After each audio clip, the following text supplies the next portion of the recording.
किसी कामना के वश अगर हम दीप लगा रहे हैं या हमारे मन में कोई भाव उत्पन्न है और हम बाबा से कहना चाहते हैं कि बाबा मेरा ये कार्य है आप पूर्ण करिएगा, तो फिर शिव मंदिर में भी लंबी बाती का दीप आप प्रदोष या सोमवार की अष्टमी या सोमवार या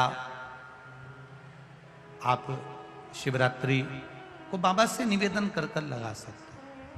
हाँ, विशेष जब कोई एक बहुत बड़ी बात हो और आपके कार्य में कहीं अटकल हो रही हो, तो एक ही दीप में दो बाती, शिव और शक्ति, लंबी बाती बनाई शिव और शक्ति के नाम से, दो बाती एक साथ एक दीप में भी लगा सकते हैं। पर कब? जब विशेष कोई आपका कार्य हो और वो अटक रहा हो, विशेष कोई कार्य, और आप बाबा से प्रार्थना कर रहे हो, तो दो बाती का भी प्रयोग आप कर सकते हो। ऐसे शिव तत्व को जान, व्यापार व्यवसाय नहीं चल रहा हो, नौकरी सर्विस नहीं मिल रही हो, बहुत तकलीफ हो, 7 बेलपत्री केसर को घिसकर चंदन बनाकर बेलपत्री पर बीच वाली पत्ती पर ओम लिखना है। दोनों पत्तियों पर भी एक आद्यशक्ति जगदम्बा के नाम की केसर की बिंदी लगाना है, दूसरे में श्री गणेश रिद्धि सिद्धि के नाम की बिंदी लगाना है। शिव जी पर समर्पित करते जाना, शंकर को चढ़ाते जाओ। सोमवार की अष्टमी के दिन भगवान शंकर को बेलपत्र समर्पित जरूर करना चाहिए, वो भी शाम के समय पर। आप लोग तो जानते होंगे कि सोमवार की जो अष्टमी होती है, शंकर और पार्वती के मिलन का दिन होता है। किसके मिलन का है? जम के बोलिए। शिव और पार्वती के मिलन का दिन होता है सोमवार की अष्टमी का दिन। साल भर में लगभग 4 या 5 सोमवार की अष्टमी पड़ती है, इससे ज़्यादा नहीं पड़ती। पर भाग्यशाली हो आप सब, अब की बार तो लाइन से 2 बार पड़ रही है, शायद एक 27 दिसंबर की पढ़ना चाहिए और एक 10 जनवरी की पढ़ना चाहिए, जहाँ तक ऐसा उम्मीद है। अभी देखा नहीं पंचांग, और ऐसा उम्मीद है कि 27 दिसंबर की पढ़ना चाहिए और 10 जनवरी की पढ़ना चाहिए, सोमवार अष्टमी। शिव और पार्वती के मिलन का दिन होता है सोमवार की अष्टमी। इसमें मां जगत जननी जगदम्बा अपनी 64 योगिनियों को लेकर शंकर भगवान के सामने नृत्य करती हैं जब सोमवार की अष्टमी पड़ती है। जैसे शिवरात्रि का महत्व होता है, उसी तरह सोमवार की अष्टमी का महत्व होता है। जब 64 योगिनियां माता शंकर भगवान के सामने नृत्य करती हैं, तब भगवान शिव उठकर खड़े होकर उन 64 योगिनियों को अपने हस्त कमल पर धारण करते हैं, और हस्त कमल पर धारण करते हैं तब उन 64 योगिनियों को लक्ष्मियां प्रदान करती हैं। लक्ष्मियों को, लक्ष्मी माता को वो 64 योगिनियां दी जाती हैं। लक्ष्मी मैया उन 64 योगिनियों को भगवान विष्णु के पास लेकर जाती हैं। भगवान नारायण उन 64 योगिनियों को ब्रह्मदेव के पास लेकर जाते हैं। उन 64 योगिनियों को ब्रह्मा जी ब्रह्माणी को प्रदान करते हैं। ब्रह्माणी उस 64 योगिनियों को ले जाकर माँ जगतजननी आद्यशक्ति को देती हैं। आद्यशक्ति उन 64 योगिनियों को ले जाकर शिव को समर्पित करती हैं। शंकर भगवान की कथा कहती है, सोमवार की अष्टमी पढ़ने वाले दिन अगर बेलपत्र पर केसर का भाग लगाकर, ओम लिखकर केसर का ही तिलक लगाकर माँ आद्यशक्ति गणेश जी रिद्धि सिद्धि के नाम से 7 बेलपत्र शिव को समर्पित कर कर लाल वस्त्र में उसको बांधकर, जिसका व्यापार व्यवसाय या नौकरी सर्विस नहीं हो, बहुत कष्ट चल रहा हो, बहुत जिंदगी में दुख चल रहा हो, उसको 2-1 महीना रख कर देखो, बाबा लाइन लगा देगा आपकी संपदा की ओर, आपका हाथ पकड़ देगा। सोमवार की अष्टमी शिव को रिझाने की होती है, भगवान शंकर को मनाने के लिए, शिव को प्राप्त करने का एक साधन है। जिन लड़का लड़कियों का विवाह नहीं होता, तो अमर कथा पार्वती जी को, अमर कथा केवल जगत जननी जगदम्बा अम्बा पार्वती को सुनाई दी। हाँ, कथा एक स्त्री के जीवन में जब आती है तो वो कथा को जनमानस को परोस देती है, परोस।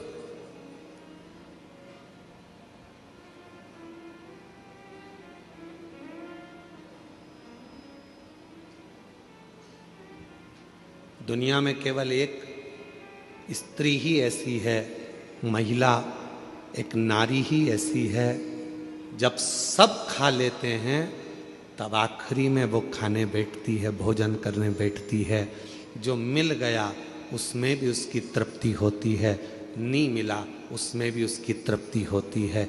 दूसरे को खाता हुआ, प्रेम से भोजन करता हुआ देखकर वो संतुष्ट हो जाती है, वो संतुष्ट हो जाती है। एक नारी, एक स्त्री।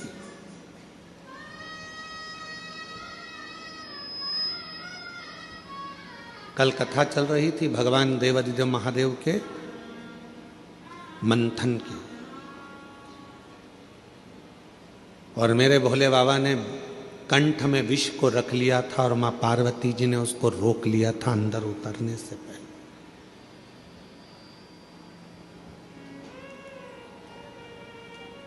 उतरने से पहले रोक लिया था। दुनिया के आधे से ज्यादा क्राइम घर में रहने वाली स्त्री रोक सकती है। घर में रहने वाली नारी, घर में रहने वाली एक महिला दुनिया में होने वाले आधे से ज्यादा क्राइम को रोक सकती है। कैसे रोकेगी?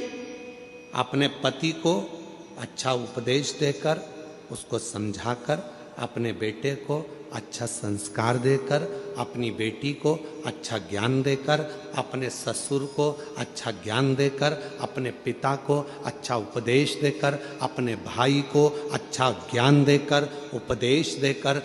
दुनिया में किसी सरकार की इतनी सामर्थ्यता नहीं है जो क्राइम को रोक सके। क्राइम को केवल एक रोक सकती है, वो घर की केवल नारी होती है जो अच्छे संस्कारों से इन क्राइम को रोक सके। एक कथा बचपन में पढ़ने को मिली थी, शायद हमें उम्मीद है कि आपने छत्तीसगढ़ वासियों ने भी इस कथा को जरूर पढ़ा होगा। हमने पढ़ा है अपने बचपन में, तो तुमने भी पढ़ा होगा। कथा सुनने को मिली थी, पढ़ने को मिली थी। एक छोटा सा बच्चा स्कूल में जाता है पढ़ने के लिए, उसको एक पेंसिल मिल जाती है। वो अपनी मम्मी को आकर बताता है, माँ मुझे ये पेन मिला है। माँ ने कुछ नहीं कहा। बच्चा दूसरे दिन स्कूल गया, कंपास चुरा कर ले आया। पेन का जो बॉक्स होता है बच्चा वो चुरा कर लेकर आ गया। माँ से कहा, माँ मैं आज बॉक्स लेकर आया हूँ। माँ ने कुछ नहीं कहा। थोड़े दिन बाद बच्चा एक किताब चुरा कर ले आया, माँ ने कुछ नहीं कहा। फिर बच्चा कॉपी चुरा कर लाया, माँ ने कुछ नहीं कहा। वो बच्चा धीरे धीरे धीरे धीरे धीरे धीरे एक नामी चोर बन गया। चोर बनकर एक दिन पकड़ा गया, थाने में बंद हुआ। पुलिस वालों ने उसको खूब मारा, अंदर बंद कर दिया। और बंद करने के बाद आखिरी में जज के सामने उसको खड़ा करा गया और उसको मृत्यु दंड की सजा मिल गई। मृत्यु दंड की जब सजा मिली तो उससे पूछा गया, तेरी अंतिम इच्छा क्या है? उसने कहा, मैं अपनी माँ के कानों में कुछ कहना चाहता हूँ, बस अंतिम इच्छा मेरी ये है। उसकी माता को बुलाया गया। उसके मरने के पहले जब माँ आई, उसकी माँ के कानों के अंदर उसने कुछ कहना चाहा। जाओ, तुम्हारा बेटा तुम्हारे कानों में कुछ कहना चाहता है।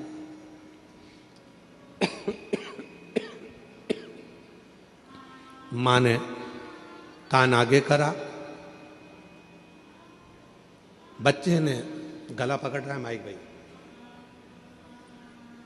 बच्चे ने मां के कानों को पकड़ा दांतों से। इतना तेज उस लड़के ने अपनी मां के कानों को काटा कि उसमें से रक्त निकलने लगा। पुलिस वालों ने उसको छुड़ाया। मुश्किल से वो कान दांतों से छूटा।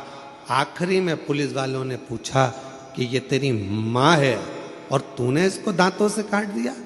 तो कहा, आज सूली पर चढ़ाने वाली भी ये मेरी माँ है। जिस दिन मैं पहली बार चोरी कर कर आया था, मेरी माँ मेरे गाल पर थप्पड़ मार देती तो शायद आज मुझे फांसी की सजा नहीं मिलती। आज मुझे फांसी की सजा नहीं मिलती। दुनिया में कोई ऐसी सरकार नहीं है जो क्राइम को रोक सके। क्राइम को अगर रोक सकती है तो वो घर की नारी रोक सकती है, अपने भाई को समझाकर, पिता को समझाकर, बच्चों को समझाकर, अच्छे संस्कार देकर, प्रेम देकर, स्नेह देकर अपने बच्चों को गलत जगह से रोक कर वो क्राइम को रोक सकती है।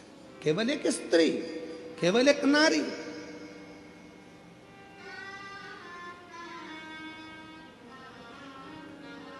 उसको रोकना कठिन है, परंतु मां रोक सकती है, स्त्री रोक सकती है, नारी रोक सकती है।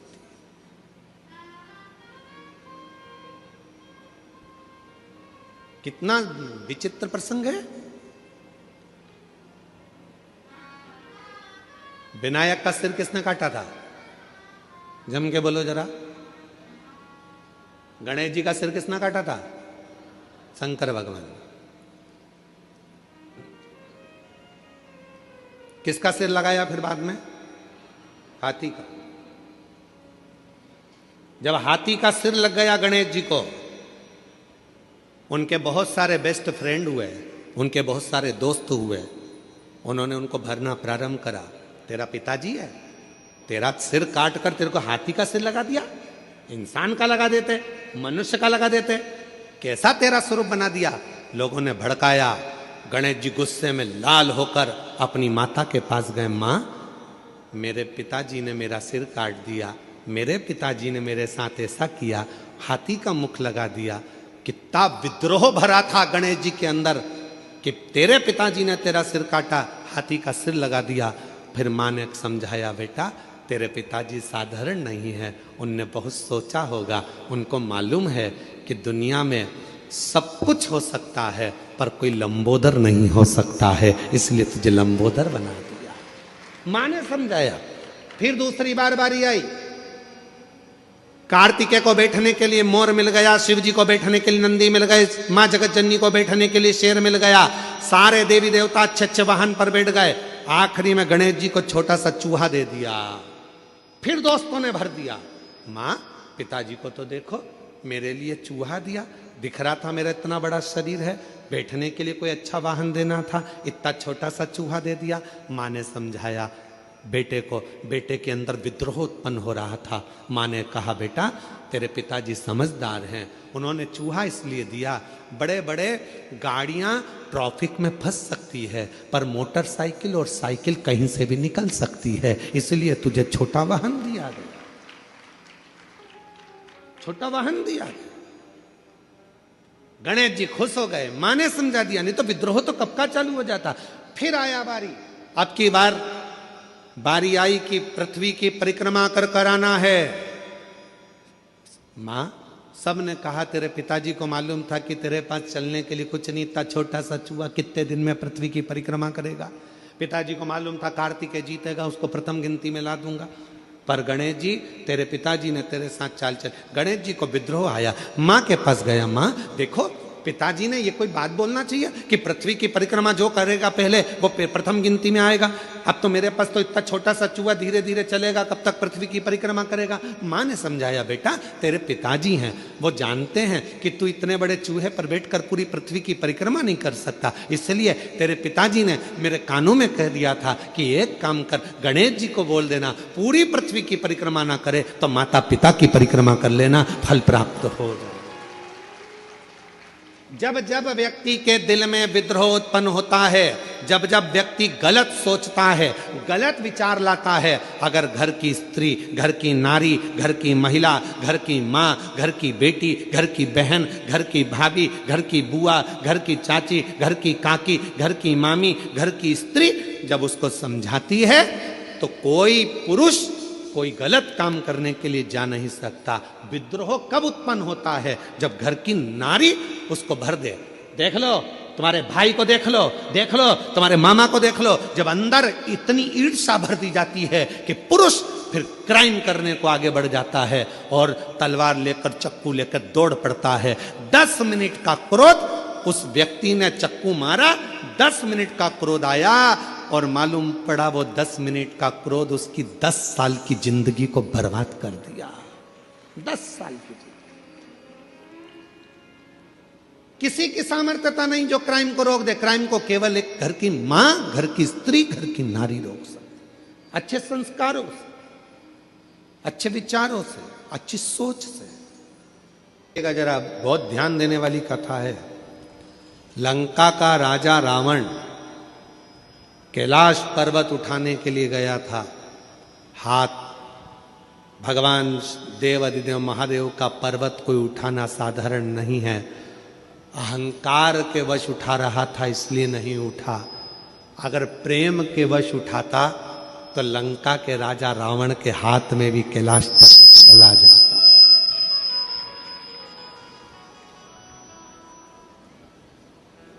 यदि प्रेम वश उठाता तो, और यदि प्रेम से लंका का राजा रावण अगर उठाता कैलाश पर्वत तो उसके हाथ में होता।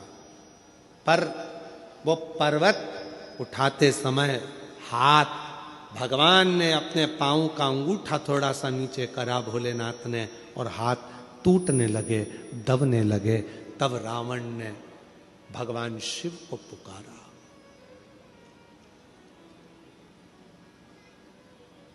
शिव को उच्चारण किया भगवान शंकर के नाम का। भगवान शंकर को जो पुकारा, स्तुति करी है शिव की कि ये मेरे हाथ टूट रहे हैं, ये मेरे हाथ दब रहे हैं।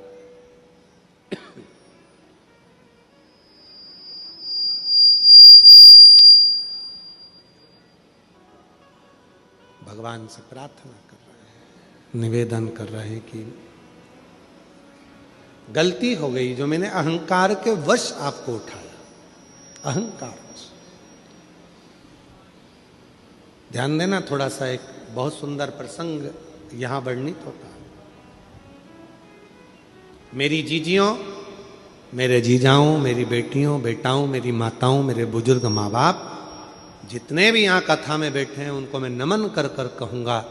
और जितने आस्था चैनल के माध्यम से पूरे विश्व में, पूरे देशों में, विदेशों में बैठकर इस पवित्र कथा का जो लाभ ले रहे हैं उनसे भी निवेदन करूँगा कि मेरे शिव को पाने के लिए दिखावे की जरूरत नहीं पड़ती है।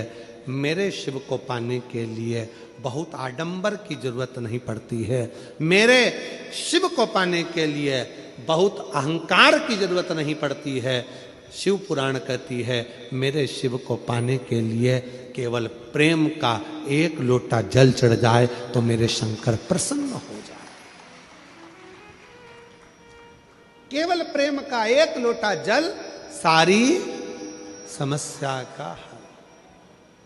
एक लोटा जल प्रेम का, वात्सल्यता का, स्नेह का, करुणा का, शक्ति भक्ति के साथ आप शिव जी को चढ़ाइए।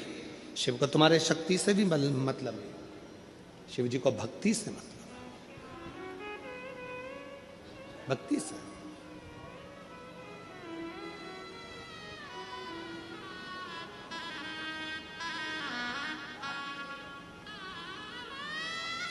एक पत्र में एक बहन जी ने लिखा है, कभी कभी हम शंकर भगवान को ब्रश से रगड़ देते हैं।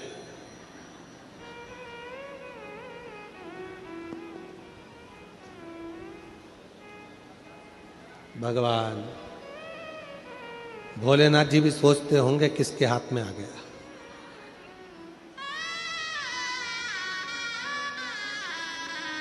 महाराज शिव जी को ब्रश से रगड़ने की जरूरत नहीं है। फिर किसी ने कहा कि हम भोलेनाथ जी को जब काले पड़ जाते हैं तो हम उन पे नींबू लगा के रगड़ देते हैं। ना ना नहीं, ना नींबू का रस, ना नींबू, और ना ही ब्रश, ना साबुन, ना तुम्हारा सर्फ, कुछ भी नहीं, कुछ भी नहीं। बाबा को अगर रगड़ना ही है तो हल्दी डालो, जल डालो और बाबा को अच्छे से हल्दी और चंदन से लेपन कर कर खूब रगड़ो। कौन मना कर रहा है? जरूरी नहीं कि सर्फ, साबुन या ब्रश लगाओगे या बहुत नींबू का रस लगा के उनको रगड़ोगे तो ही साफ होंगे। ना ना, प्रेम,